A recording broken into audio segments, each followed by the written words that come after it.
Good morning. Welcome. Am I hearing that? I'm not hearing that. Shall we try again? We can try it. Good morning. I'll say it again. There you go, right? No? Just go ahead and do it with your stage voice. I can do it with a stage voice. All right. The Zoomers need to hear us. That is important. That's important. Okay. Did we hear? What? No. No. Not yet. I'm just talking. Good morning, everyone. Thank you for coming here today. And we'll just, yeah. I'll just keep talking. Yeah.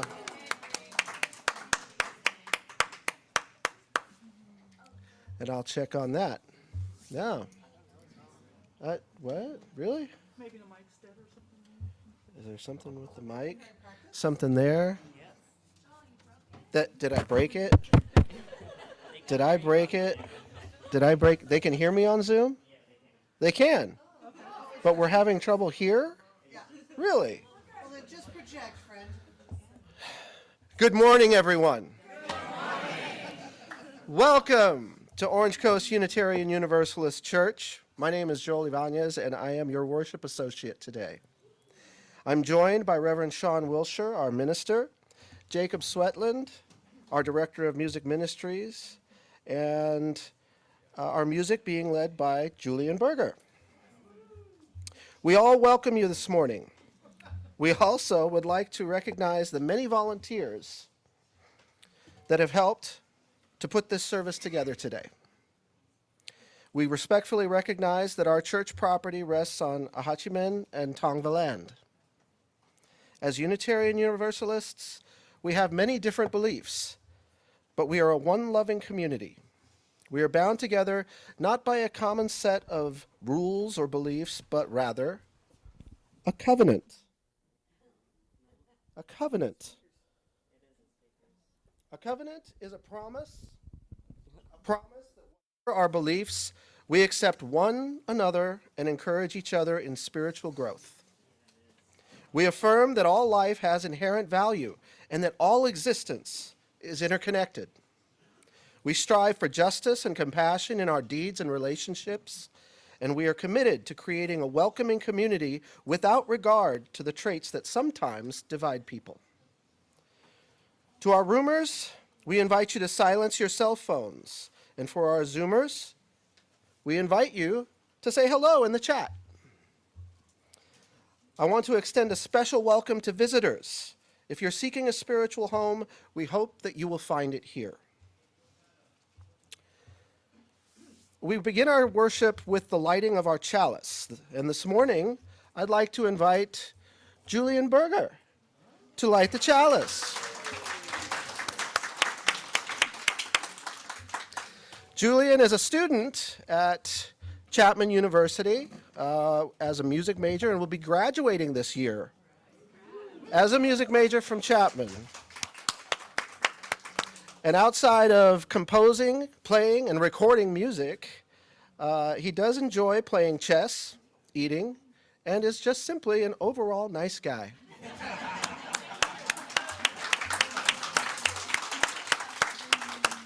So please, whoa, what happened there? We did have something lit here. We could. I'll try lighting again. Perhaps we've lost a wick in this particular candle. It's one of those That's days. interesting. You know what? We'll have to use that, actually. We'll go ahead and do that. So please, let us join together. Joel handed the paper. Yeah, yes. I'm sorry. Yes, this one. Okay, okay. Yes. Let our worship begin with the lighting of our chalice as we say our unison affirmation. Love is the spirit of this church, and service is its law. To dwell together in peace, to seek truth in love, and to help one another. This we affirm together. Okay, everybody just go home. There you go. Thank you, Julian.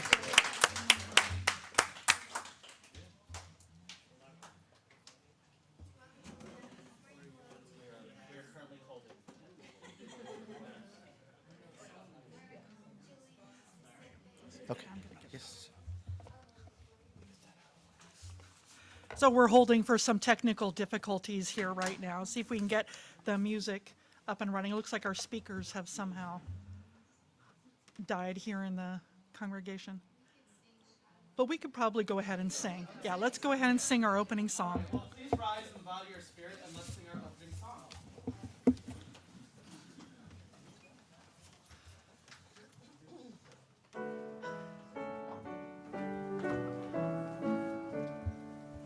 We celebrate the web of life, its magnitude we sing. For we can see divinity in every living thing. A fragment of the perfect whole in cactus and in quail.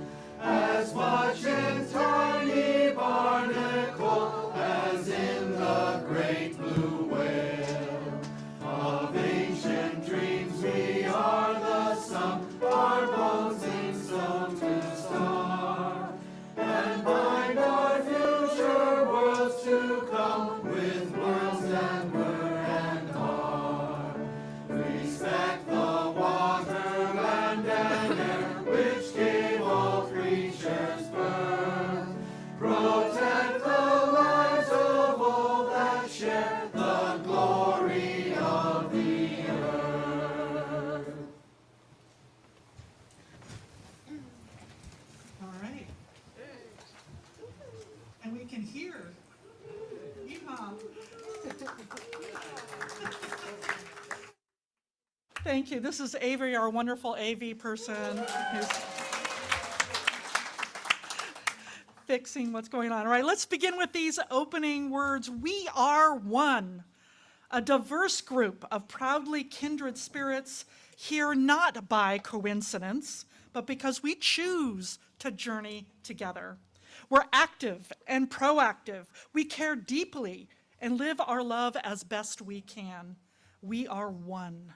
Working, eating, laughing, playing, singing, storytelling, sharing, and rejoicing, getting to know each other, taking risks, opening up, questioning, seeking, searching, trying to understand, struggling, making mistakes, paying attention, asking questions, listening, living our answers, learning to love our neighbors, learning to love ourselves. Apologizing and forgiving with humility, being forgiven through grace, creating the beloved community together. We are one.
I will make this world of mine, devising out of a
Our Time for All Ages story today is called Everything is Connected by Jason Gruhl.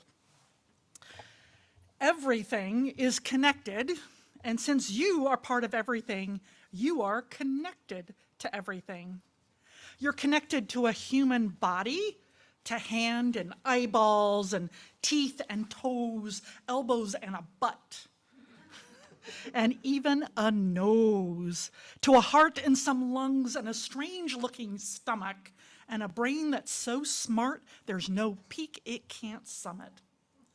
But you're not just a body, you're bigger than that.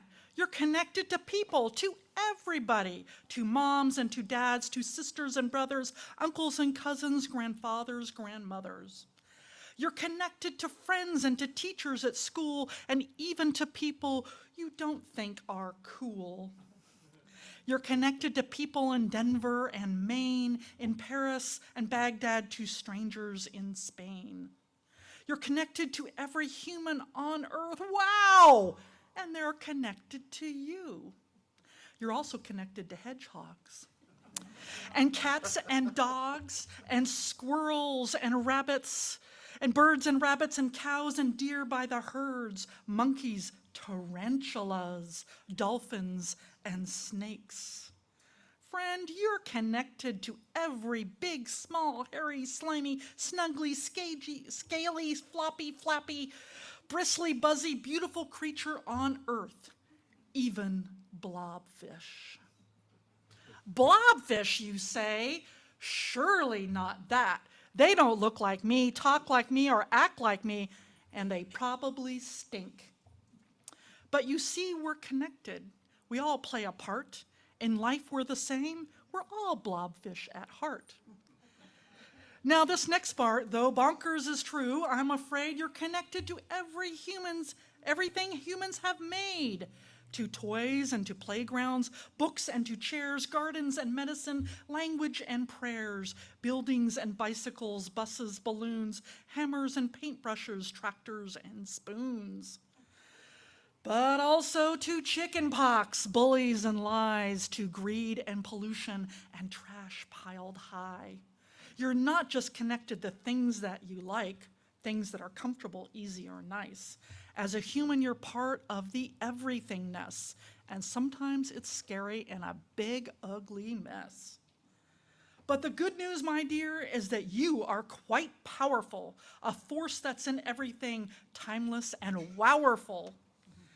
You're even connected to things you can't see, the invisible world, for at least you and me, to cells, DNA, diseases and death, amoebas and gravity, atoms and breath, to hydrogen, nitrogen, nanobots too. You're connected to them. They're connected to you. You're connected to happy, connected to sad, to the past and the future, to thoughts you have had, to pharaohs, Ben Franklin, T-Rex, ancient Greece, to love and to poverty, hunger and peace, to Jesus and Buddha, Muhammad and Moses, to spaceships and aliens with noses like hoses. You're connected to all that will be or has been. You're this very moment where all things begin. For you are the sun and the moon and the stars, Venus and Jupiter, Neptune and Mars, comets and galaxies, voids and black holes. You are the universe, perfect and whole. Amen. I'd like to invite Wendy Karn, our intern minister, up here. We're going to sing our children out to the religious education classes as she sings, as we sing them out.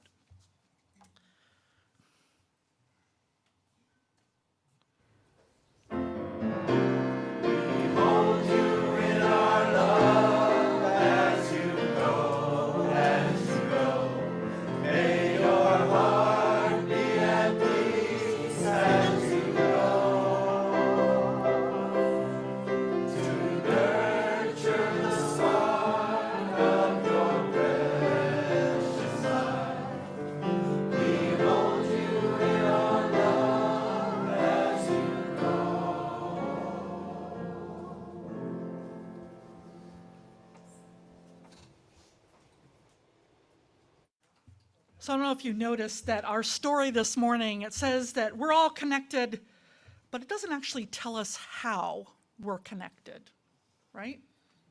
And in fact, the author wrote a little addendum in the back of the book where he said, I believe it is up to each reader to figure out how for themselves.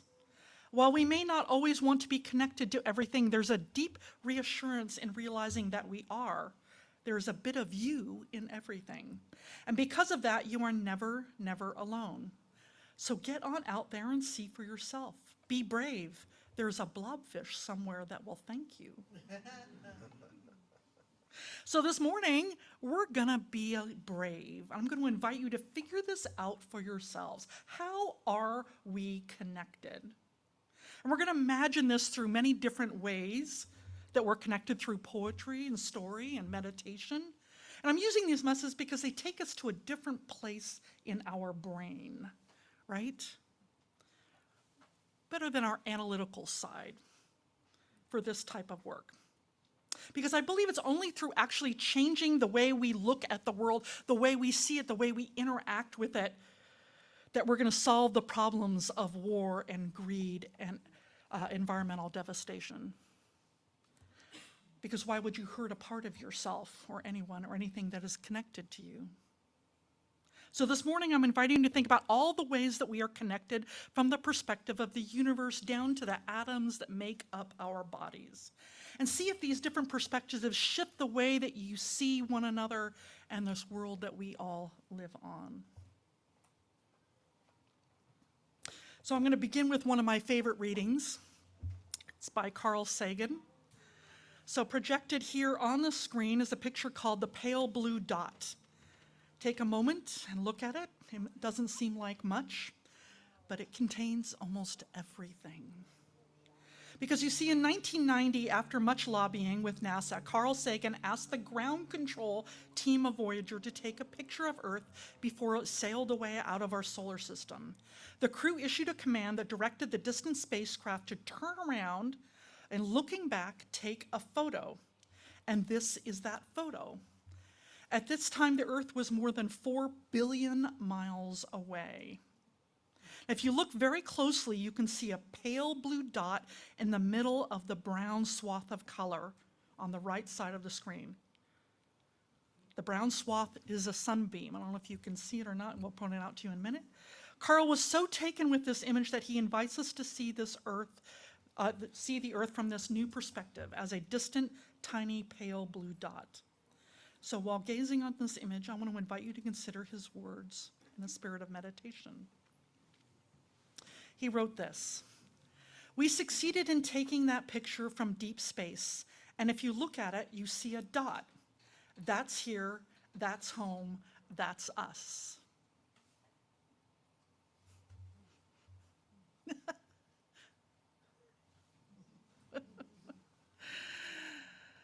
On it, everyone you ever heard of, every human being who ever lived out their lives.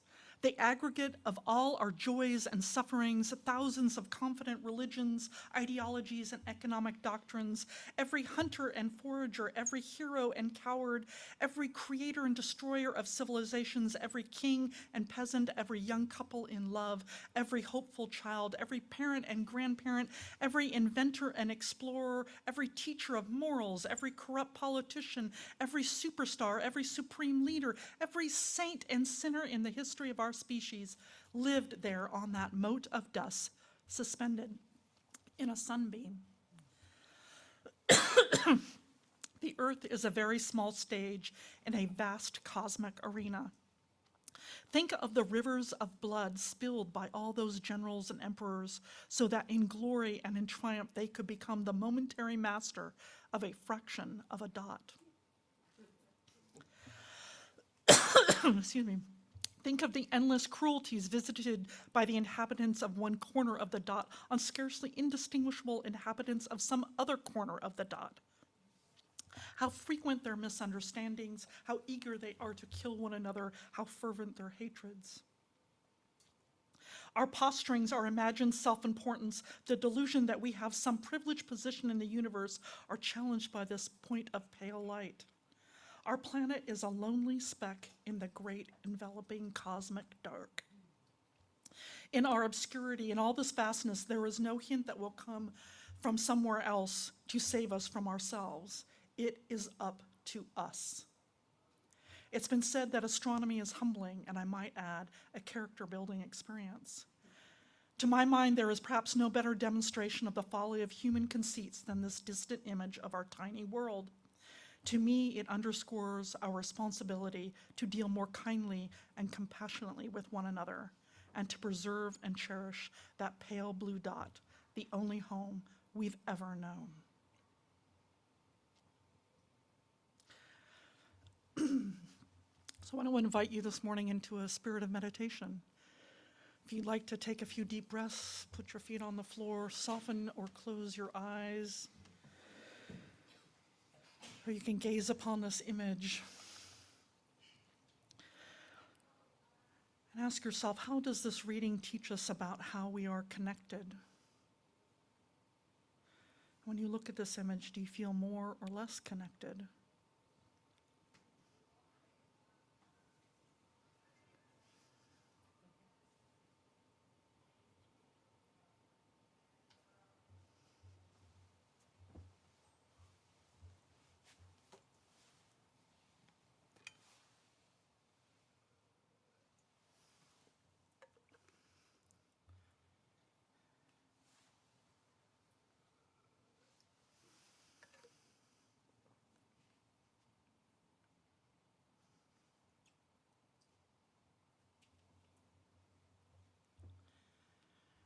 And when you're ready, please join the choir in singing.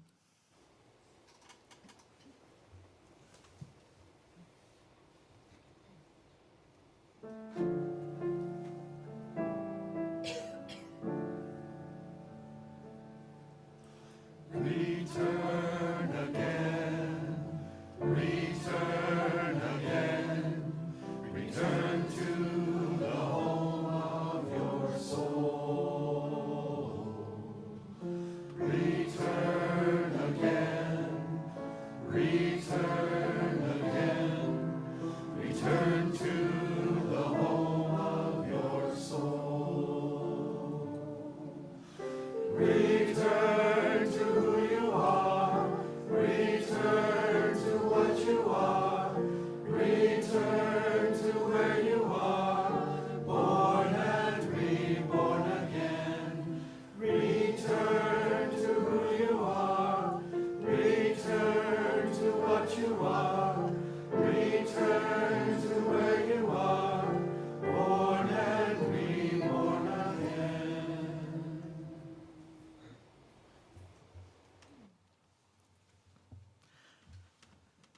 One of the things that I've always asked myself, what does it feel like to be connected, to feel that sense of connection to others and to the earth, to the world at large?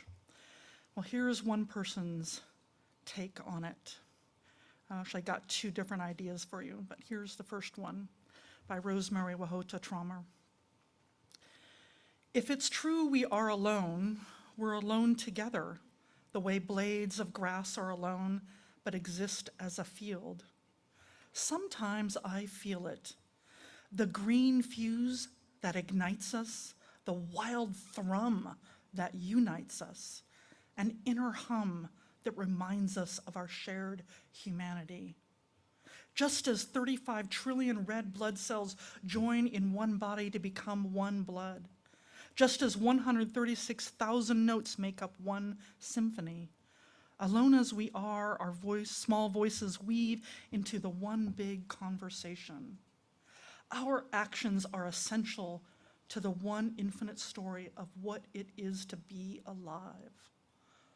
Our actions are essential to the one infinite story of what it is to be alive. When we feel alone, we belong to the grand communion of those who sometimes feel alone. We are the dust that hopes, a rising of dust, a thrill of dust, the dust that dances in the light with all other dust, the dust that makes the world.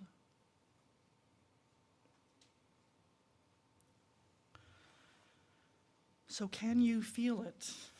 Again, I invite you into that moment of meditation, a few moments, that the green fuse that ignites us, the wild thrum that unites us, an inner hum that reminds us of our shared humanity. I invite you to try this morning. Take a deep breath. Do you feel anything? The hum, the thrum of all that unites us.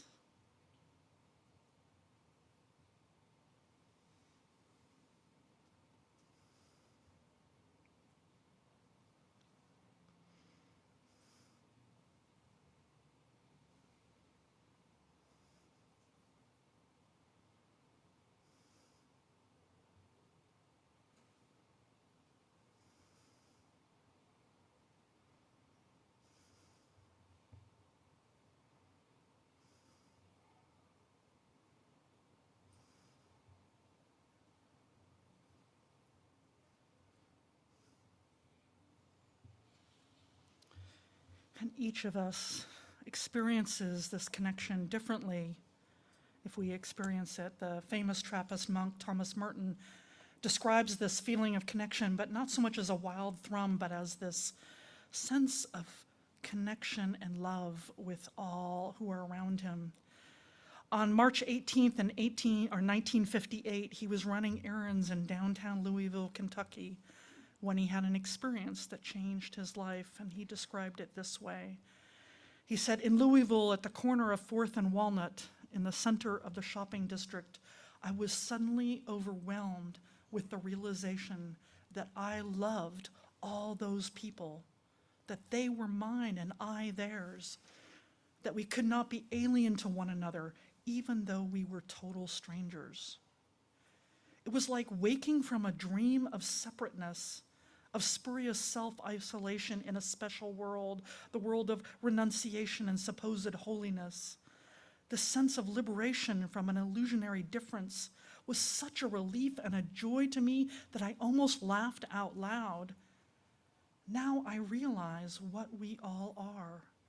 And if only everybody could realize this, but it cannot be explained. There's no way of telling people that they're all walking around shining like the sun."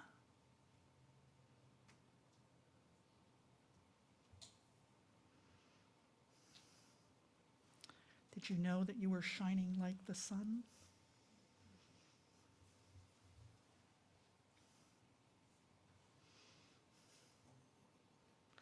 I want to invite you this morning to join the choir again, singing.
Our third perspective, as we move more and more into the narrow of the scopes, is by Ross Gay, a poet and essayist.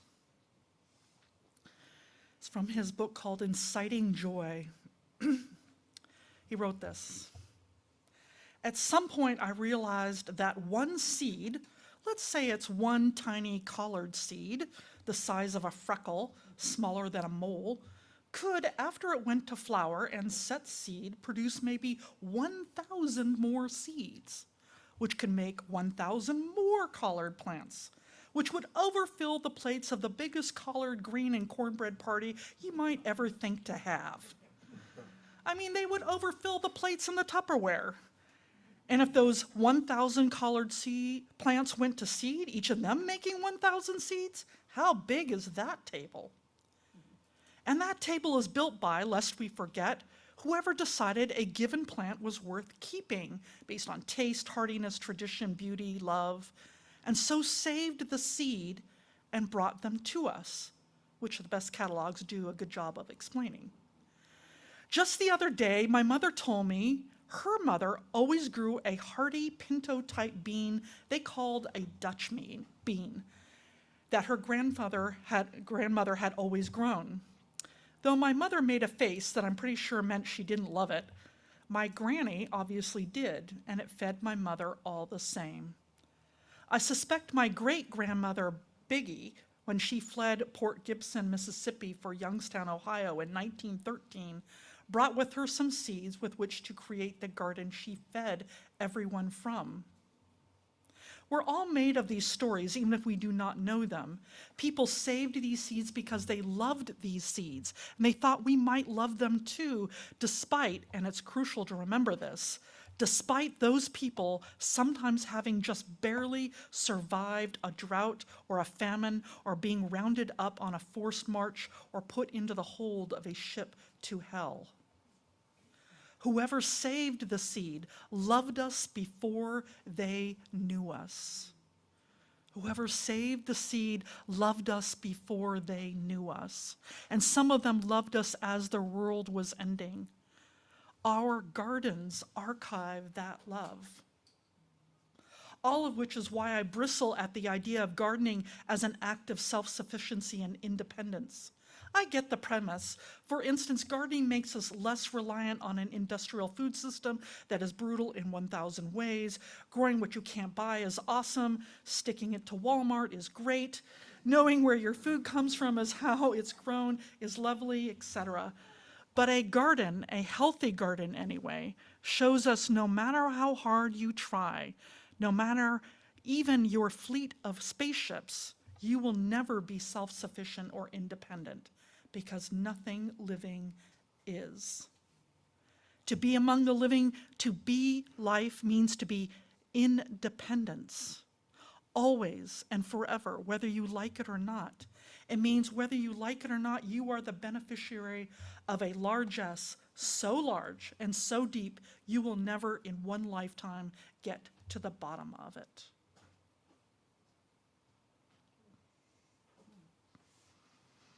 You are the beneficiary of a largesse so large and so deep, you will never in one lifetime get to the bottom of it.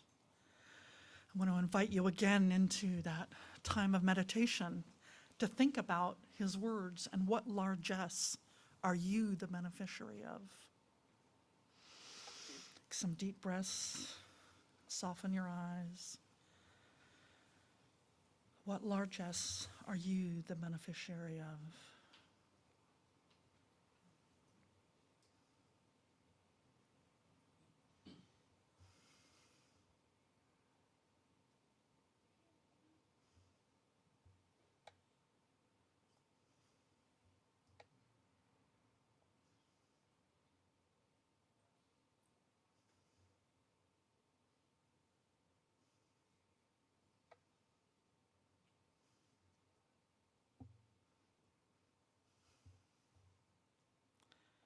And when you're ready, please join the choir in singing yet again.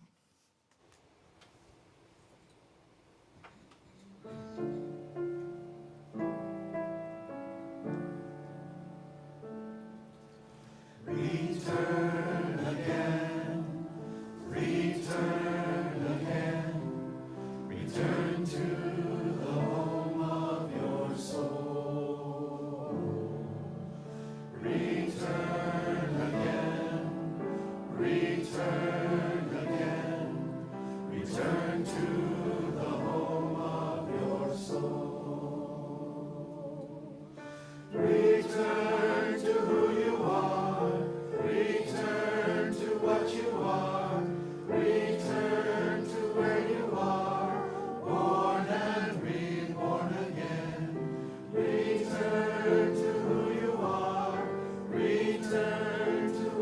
you are.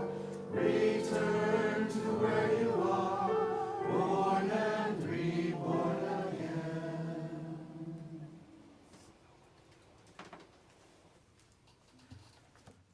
Our fourth and final reading comes from the scientist, the Nobel Prize winner in physics, Richard Feynman. He's also a famous teacher, and it turns out he's a poet. Who knew? In this poem, he helps us see connections across the evolutionary process. There are the rushing waves, mountains of molecules, each stupidly minding its own business, trillions apart, yet forming white surf in unison. Ages on ages before any eyes could see, year after year, thunderously pounding the shore as now. For what? For whom? On a dead planet with no life to entertain? Never at rest, tortured by energy, wasted prodigiously by the sun, pouring into space, a might makes the sea roar. Deep in the sea, all molecules repeat the patterns of one another till complex new ones are formed. They make others like themselves, and a new dance starts, growing in size and complexity. Living things, masses of atoms, DNA, protein dancing a pattern ever more intricate. Out of the candle onto the dry land, out of the cradle onto dry land, here it is standing. Atoms with consciousness, matter with curiosity, stands at the sea, wonders at wondering. I, a universe of atoms, an atom in the universe. So you sitting here in this room, or you sitting in your home on Zoom, I invite you again into that time of meditation. For you, how do you imagine yourself as a universe of atoms, an atom in the universe? And how does that connect us all? Please join me again in that spirit of meditation.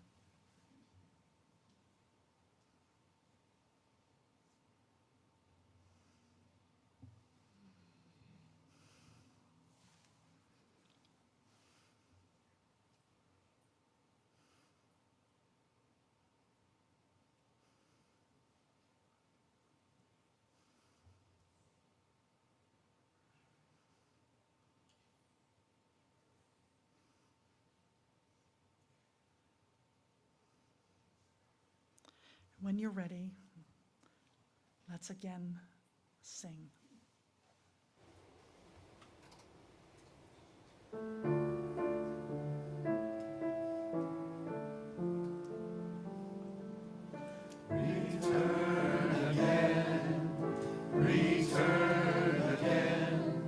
Return to the home of your soul.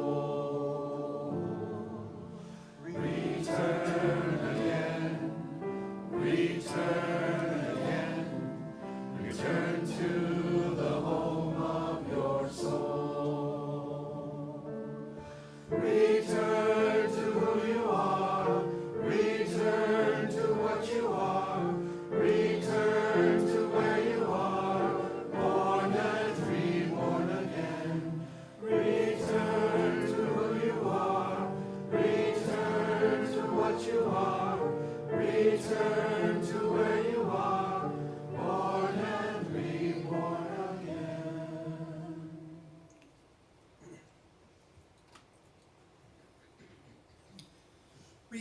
again. Return again to the home of your soul. The home of your soul is connected to everything.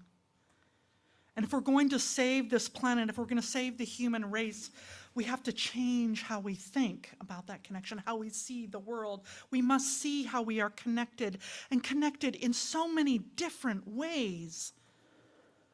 By the mere fact that we're it, right? As Carl Sagan's, like, we're it. There's no one coming to save us. The human race, this earth, is all there is. And we must feel the green fuse that ignites us, the wild thrum that unites us, and the inner hum that reminds us of our shared humanity. And we're here because that the ancestors chose to give us this amazing largesse of how could we not do the same for our descendants. They will thank us for the seeds that we plant now. And we are matter made conscious. Each of us a universe of atoms and a mere atom in the universe. And no animal on this earth has the power to change their thinking, to recognize this oneness in everything. And no other animal on this earth can change the outcome of the world but us. We are keepers of the earth. It is a sacred honor, but only if we can imagine and live out just how connected we all are. So let us be brave in our imaginings and let us sing. Please rise in body or spirit, and let's sing our closing song, Keepers of the Earth.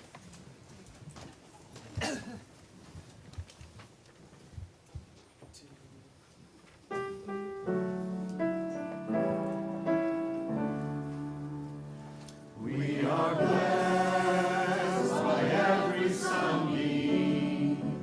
Every sunbeam makes us whole with its riches and its beauty. Every sunbeam feeds our soul, and we are called as keepers of the earth. And we are called to speak its sacred words for our children and our children's children. We are called as keepers of the earth. We are blessed by every wild drum. Every wild drum makes us whole with its riches and its beauty. Every wild drum feeds our soul, and we are called as keepers of the earth. We are called to speak its sacred words for our children and our children's children. We are called as keepers of the earth. We are blessed by every garden. Every garden makes us whole with its riches and its beauty. Every garden feeds our soul, and we are called as keepers of the earth. We are called to speak its sacred words for our children and our children's children. We are called as keepers of the earth. We are blessed by every atom. Every atom makes us whole with its riches and its beauty. Every atom feeds our soul, and we are called as keepers of the earth. We are called to speak its sacred words for our children and our children's children. We are called as keepers of the earth.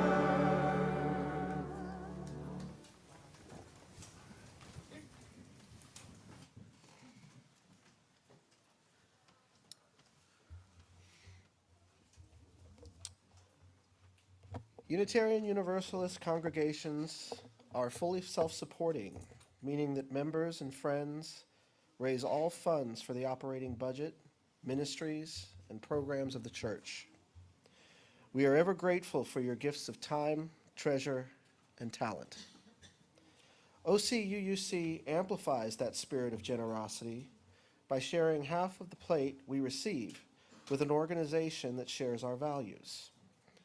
This month, we are partnering with Stand Up for Kids, which is a nonprofit organization dedicated to ending homelessness for youth on the streets of Orange County. There are multiple ways in which you can support the church and this organization. You can mail a check, you can go through our website, or you can use an app called Vanco Mobile. If you're a roomer, you can also simply use the basket if it's passed. The choice is yours. All the information is on our website should you need it. As always, thank you for your generosity.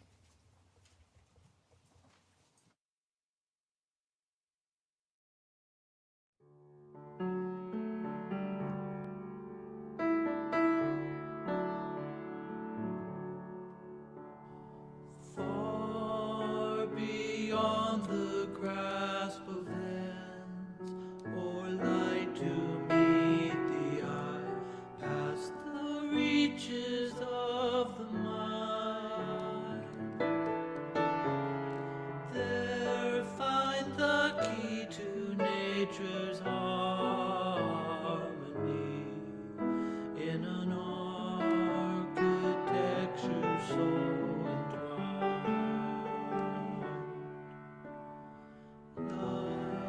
the birds whose patterns grace the sky and carry all who join in each expanding.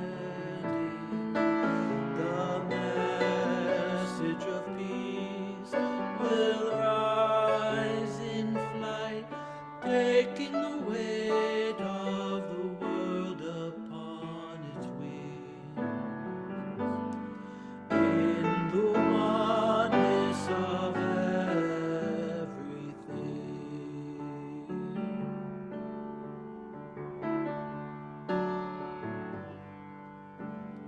Peace is in the dance of trees who stir before the first breath of wind is yet perceived. Trust in the song becoming one with the dance, and all mysteries can be believed. Songs of lies long past the touch our own are written in the earth ever giving. And now to maintain the harmony gives to us all lives worth living. For the oneness of everything.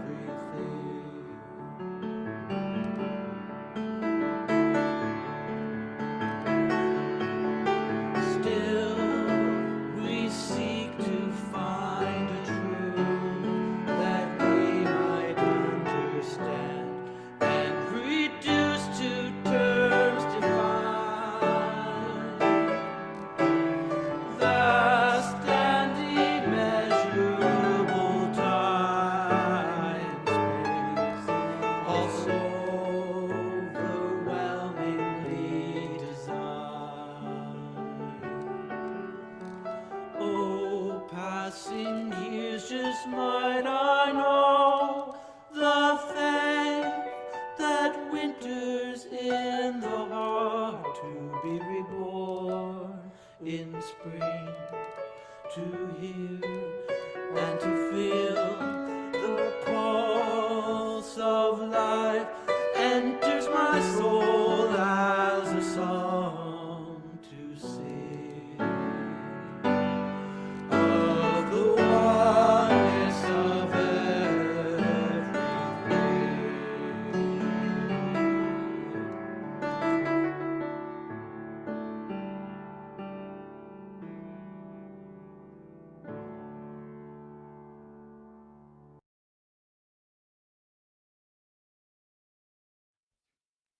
Tom Lockery up here. He's the chair of our pledge drive, and he has a final note for you all as we wrap up our pledge drive.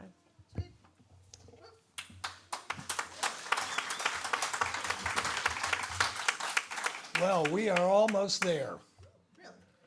We have raised so far pledges of $205,000. Our goal is $234,000, so you can see we're almost there. And as I look at the people that I know are still going to pledge, I see us hitting that goal and maybe even going a little above it. So we're looking forward to that.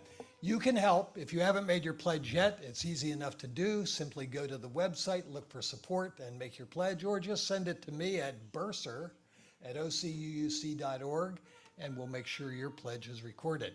This next week or so, you'll be getting a statement showing what your pledges are for this current year that we're in, including building pledges and operating pledges. You'll also see your pledge for the coming year.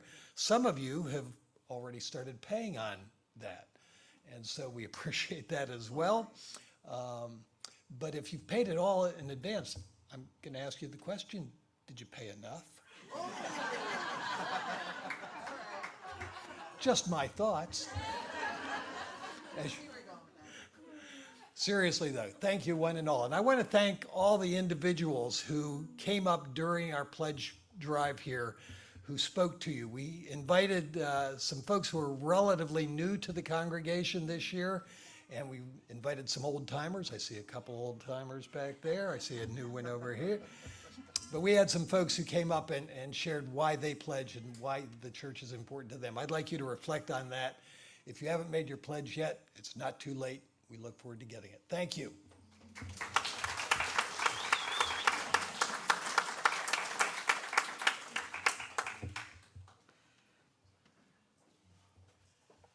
Please join us in singing We Gather Together, a song that puts our intentions into words and expresses our gratitudes for the many gifts that we share.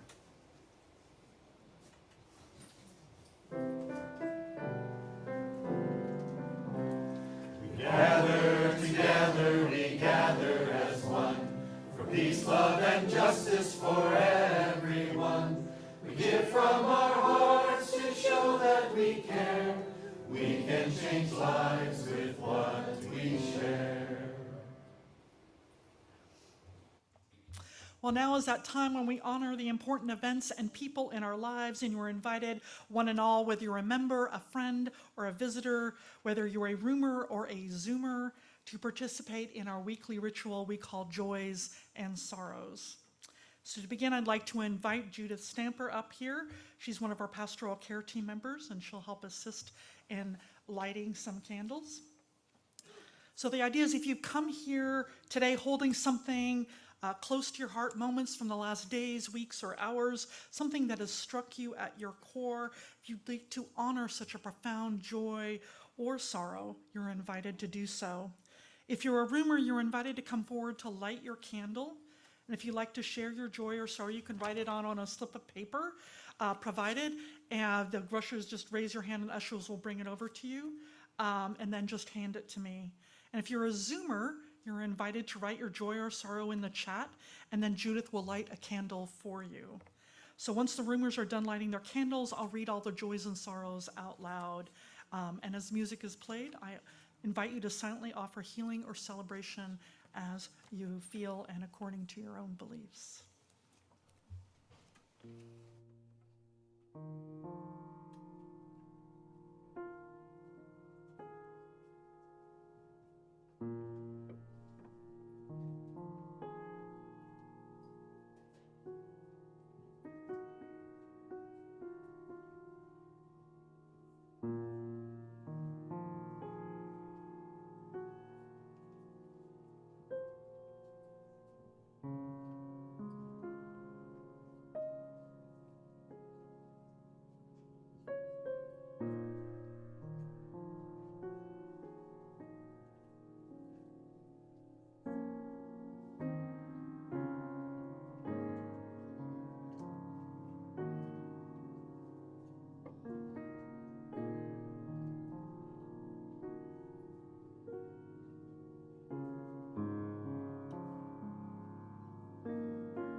room, we have a number of different birthdays going on. It's very interesting. So Leanna S. lit a candle of joy in celebration of her son Lucas's 3rd birthday. And she says, may there be countless more. Amen.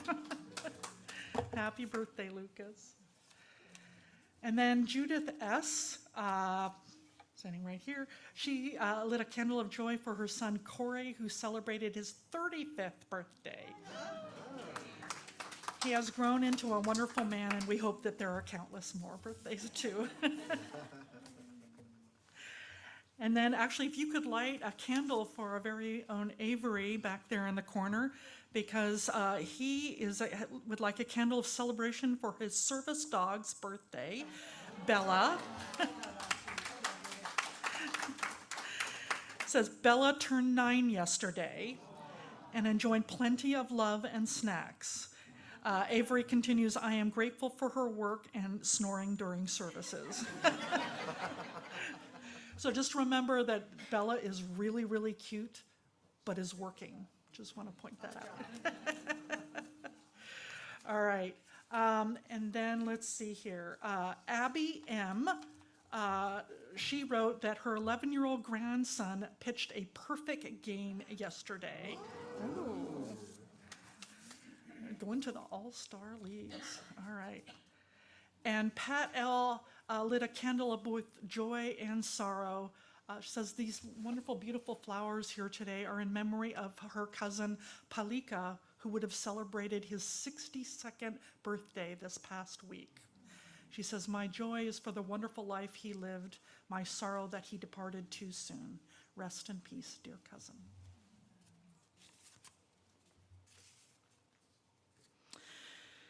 And Daniel P. online would like a candle lit, says, for his sorrow for the pain of the people of Palestine. Amen. So I have some sad news if you all didn't read your blast this week, but I would like a candle lit.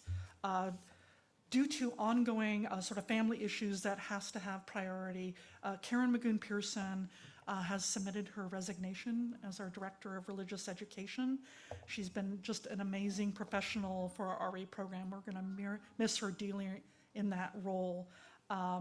Now, while they're taking a step back, Karen is here today with her family, and we're so delighted to have her here.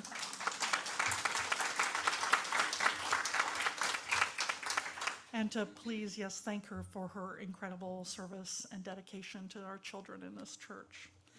And in fact, Elizabeth Kay lit a candle on behalf of the entire Religious Education Committee. They have a mixed sorrow, but hope for Karen. She says, it is great to see Karen here as part of our congregation. Please know that the RE Committee has everything under control, and we fully support you in taking this time to focus on your family.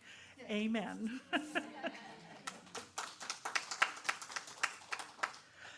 And then Karen P. lit a candle of both joy and sorrow.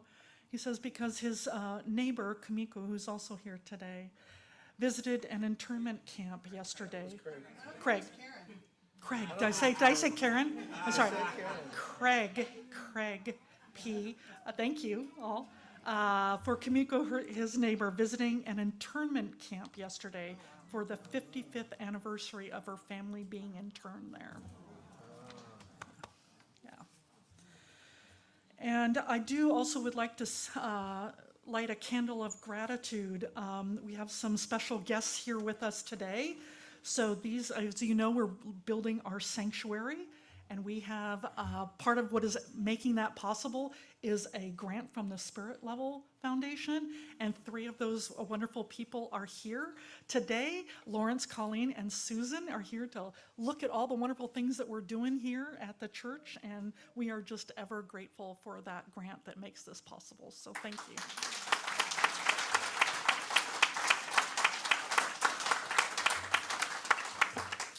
And I know you keep hearing it, but we're this close. We're this close. We really are. All right, let us hold in love all the joys and celebrations and all the hurts and sadness, whether they were spoken or silent. Let our joys remind us to be thankful, our concerns remind us to hope, and our sorrows remind us to connect. Let all of these moments remind us that we're not alone. I invite you to please join Judith in a spirit of prayer.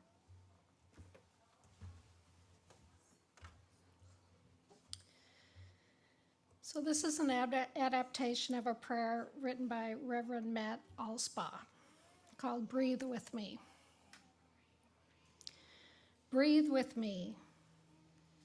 Breathe with me the breath of life. Inhale, inspire, inspiration. Ruach, Pneuma, Spiritus, the Holy Spirit, so many names for breath. Breathe with me. Know that with each breath we take in molecules of air that were breathed by every person that ever lived. Breathe with me and breathe the breath of Jesus, of Moses, of Muhammad, of the Buddha. Breathe with me and know that we are all interdependent, that the spirit of life flows through us all. Breathe with me as we do the holy work of interconnection and relationship. Breathe with me. Amen.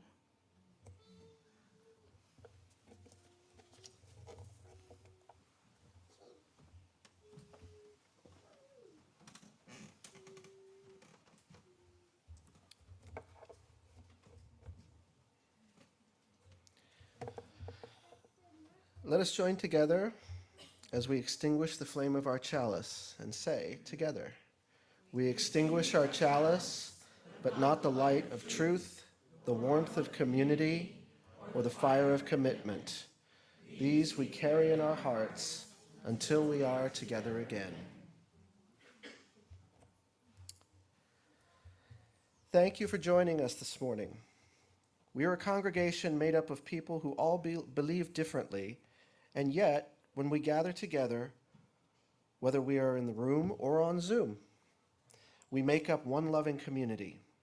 We need not think alike to love alike.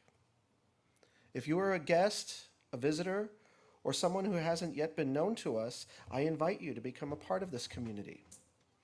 If you'd like to know more about our church, we invite you to either stop by the welcome table outside in the courtyard, where we have some goodies and information, or contact us at hello@ocuuc.org. And we will help you get connected. We want everyone to feel a part of this beloved community, so please reach out and we will help you get connected. Thank you.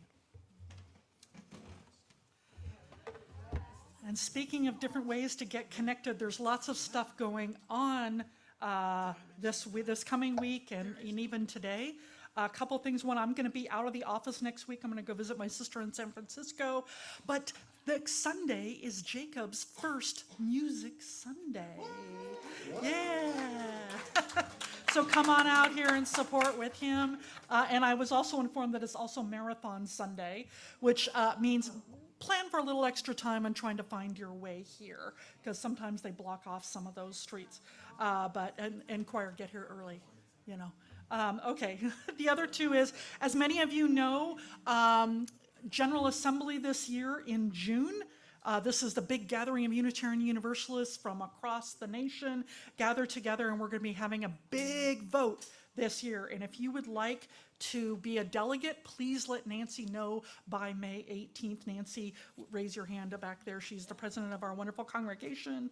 And if you want to know about the changes, you want to look at the changes, we've got a pamphlet at the welcome table that shows the proposed changes to what is known as Article 2, which is our principles and sources.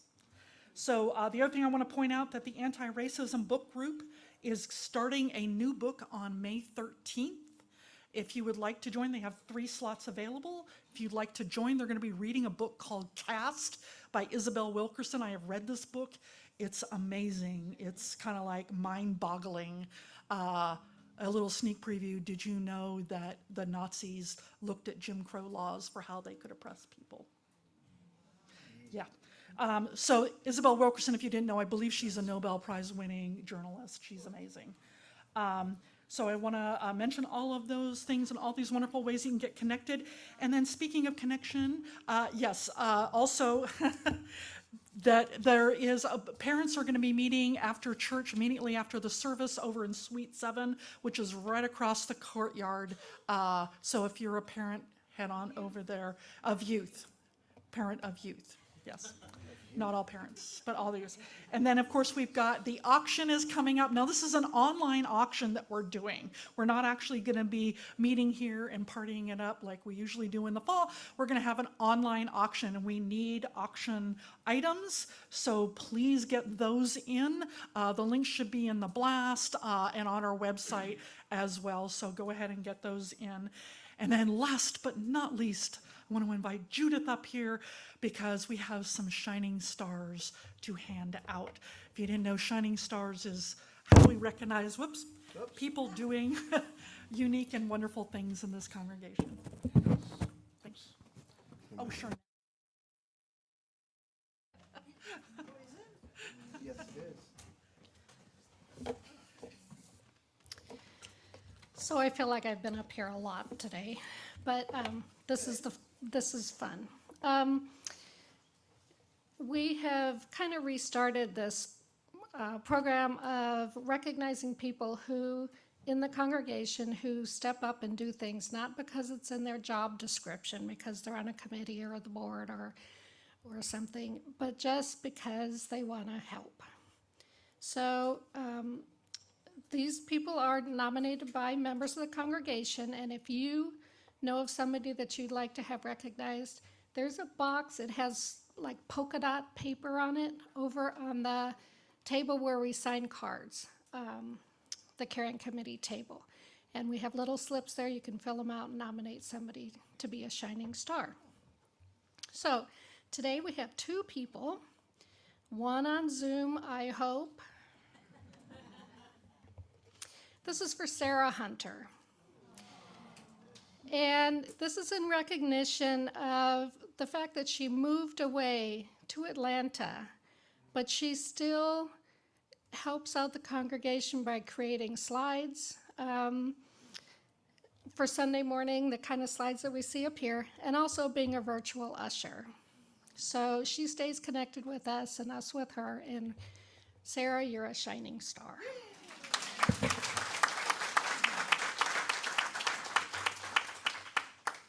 And the second person graces us every Sunday with beautiful flowers. She does this on her own. She spends a lot of time doing it. Sandy Martin, you're such a gifted artist. And we can count on you for Sunday morning flowers as well as table decorations and other things for all sorts of events.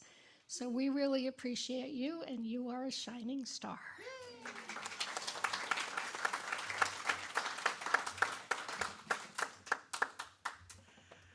All right, do you feel the love in the room? Do you feel that? That's the connection, right? That's connection, how the gratitude that we feel and the love that we feel for people, whether in the room or on Zoom. So let's stay connected. Let's stay in love with one another, and let us sing our benediction.